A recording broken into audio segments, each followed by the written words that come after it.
നമ്മൾ 2 ദിവസം മുമ്പ് വീഡിയോ ചെയ്ത പോലെ തന്നെ ബെൻ സ്റ്റോക്സും ഗസക്കിൻസ്റ്റനെയും പുറത്താക്കിക്കൊണ്ട് ഇംഗ്ലണ്ട് 2ാം ടെസ്റ്റിലുള്ള ന്യൂസിലൻഡിനെതിരെ ടീം ഇന്നലെ പ്രഖ്യാപിച്ചു. നമ്മൾ അന്നേ പറഞ്ഞിരുന്നു പബ്ബിലുണ്ടായ ഇഷ്യൂവിന് ശേഷം എന്താ പറയാ മേ ബി ക്യാപ്റ്റൻസി അടക്കം പോവാൻ ചാൻസ് ഉണ്ട് സ്റ്റോക്സിന്റെ പേരിൽ. കാരണം ഇത്രയും ECB വാൺ ചെയ്തിട്ടും അതെല്ലാം മറികടന്നുകൊണ്ട് ക്യാപ്റ്റനായ സ്റ്റോക്സ് തന്നെ സഹതാരത്തിനെയും കൊണ്ട് പബ്ബിൽ പോയി അവിടെ ഒരു അടിയിൽ ഏർപ്പെടുകയും ചെയ്തു. അത് വളരെ മോശമായ പ്രവൃത്തിയാണ്. മുമ്പും ഇതേപോലെ സംഭവിച്ചത് കൊണ്ടാണ് ECB കർശനമായ നിർദ്ദേശം നൽകിയത്. പരമ്പരകൾക്കിടയിൽ താരങ്ങൾ ഒരിക്കലും പബ്ബിലോ പുറത്തോ പോകരുത്, ബബിൾ വിട്ട് പുറത്തു പോകരുതെന്ന്. പക്ഷേ ഫസ്റ്റ് ടെസ്റ്റ് ജയിച്ചതിന്റെ ആഘോഷത്തിൽ മതിമറന്നുകൊണ്ട് ഇവർ വീണ്ടും പോയി അവിടെ ഒരു ഫൈറ്റിംഗിൽ ഏർപ്പെടുകയാണ് ചെയ്തത്. അത് റഗ്ബി താരമായിട്ടാണ് ഫൈറ്റിംഗിൽ ഏർപ്പെട്ടത്.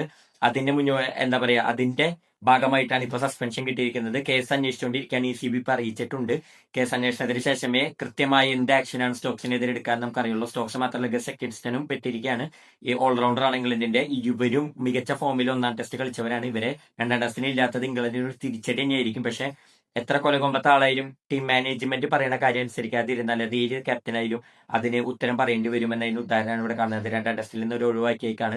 നമുക്കറിയാം ബെൻ സ്റ്റോക്സ് വലിയ ഒരു ഇഞ്ചുറിക്ക് ശേഷം കവിളിലൊക്കെ പറ്റിയ വലിയൊരു ഇഞ്ചുറിക്ക് ശേഷം അത്രയും ഫിസിയോതെറാപ്പിയിലൂടെ ഒക്കെ കടന്നുപോയി വലിയൊരു സർജറികൾ കഴിഞ്ഞിട്ട് തിരിച്ച് കഷ്ടപ്പെട്ട് വന്നത് ഇതുപോലെ കൊണ്ട് കളയാനല്ല എന്ന് നമുക്കറിയാം. എന്തായാലും ബെൻ സ്റ്റോക്സ് അവരുടെ മാപ്പ് പറയോ, എന്താണ് ബാക്കി നടക്കാൻ പോണെന്ന് നമുക്ക് നോക്കാം, കണ്ടറിയാം. എന്തായാലും 2ാം ടെസ്റ്റിന് ഇരുവരും അവൈലബിൾ അല്ല.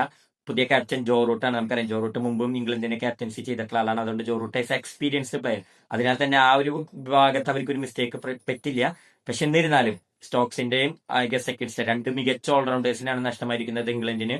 അത് വലിയ രീതിയിൽ ന്യൂസിലൻഡ് മുതലെടുക്കാൻ ചാൻസ് ഉണ്ട് 2ാം ടെസ്റ്റിന്. എനിവേ നാളെ മുതൽ 2ാം ടെസ്റ്റ് ആരംഭിക്കുകയാണ്. നമുക്ക് നോക്കാം എങ്ങനെയൊക്കെയാണ് അവര് ഡഗൌട്ടിൽ ഉണ്ടാവോ ഇല്ലയോ എന്ന് നമുക്കറിയില്ല. ഇപ്പോൾ അത് ടെസ്റ്റ് തുടങ്ങുമ്പോഴേ നമുക്കറിയോ. എനിവേ ബ്രണ്ടൻ മക്കല്ലം കടുത്ത ഡിസിഷൻസ് എടുത്തു എന്നൊക്കെയാണ് ഇപ്പോൾ പുതിയ ന്യൂസുകൾ വരുന്നത്.